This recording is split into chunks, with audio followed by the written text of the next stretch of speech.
राज्याच्या उपमुख्यमंत्री सुनेत्राताई पवार यांनी पुणे जिल्ह्यातील प्रसिद्ध ज्योतिर्लिंग क्षेत्र भीमाशंकर येथे भेट देत भगवान शंकराचे दर्शन घेतले। यावेळी त्यांनी विधिवत पूजा अर्चा करून राज्याच्या सुखसमृद्धीसाठी प्रार्थना केली। दौऱ्यादरम्यान त्यांनी मंदिर परिसरातील विकास कामांचा आढावा घेत भाविकांसाठी उपलब्ध सुविधांबाबत अधिकाऱ्यांशी चर्चा केली।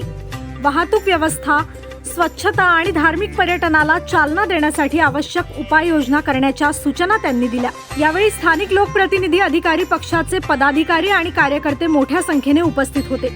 भीमाशंकर येथे येणाऱ्या भाविकांना अधिकाधिक सुविधा उपलब्ध करून देण्यासाठी शासन कटिबद्ध असून परिसराच्या सर्वांगीण विकासासाठी आवश्यक ते सर्व प्रयत्न केले जातील, असे आश्वासन उपमुख्यमंत्री सुनेत्राताई पवार यांनी दिले।